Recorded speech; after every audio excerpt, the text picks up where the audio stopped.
guys, tamang-tama nga naman ang dating ninyo at nagugutom ako. Craving nga pala ako ngayon sa seafood. Kaya naman may pupuntahan kami dito na restaurant na ngayon lang namin makakainan. Ang Papang's Cajun Seafood and Bellichon House. Tara, samahan niyo kami.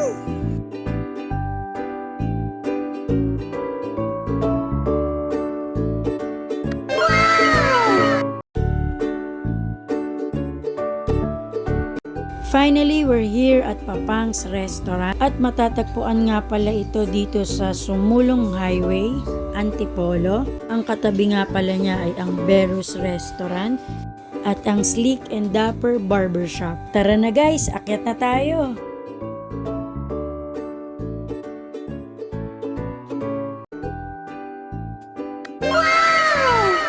Andito na nga pala kami sa loob guys at buti na lang kami pa lang ang customer. Mukhang masarap talaga dito. Nakikita nyo ba yun guys? Tara, lapitan natin. Ang sarap naman ng lechong belly na to. At ito naman ang mga pwedeng orderin dito. Ayan, sige, tingnan nyo na lang dyan guys.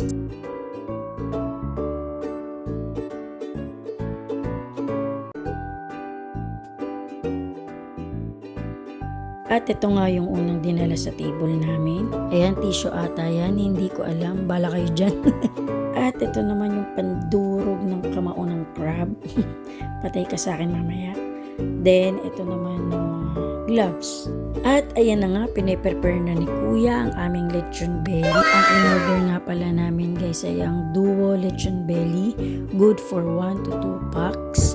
At 320 pesos. At sinerve na nga ni ate ang aming drinks at ang kanin.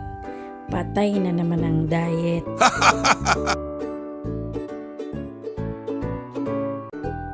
At dumating na nga ang pinakahihintay kong seafood boodle. Ayan na, nakakatakam guys. Sos pa lang.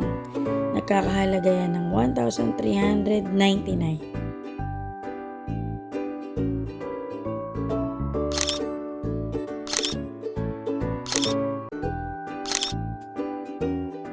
Huhusgahan ko na, honest review lang.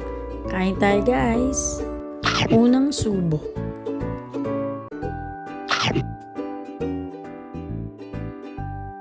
Sana all. Grabe, legit na masarap talaga to guys. Yung seafood niya guys, malalaki talaga. Hindi ka talaga mabibitin. May pagpipilian ka nga palang mga sauce dyan na ihahalo sa seafood. Ikaw bahala kung anong gusto mo. Sinubukan nga namin ni Madam dyan yung Cajun sauce.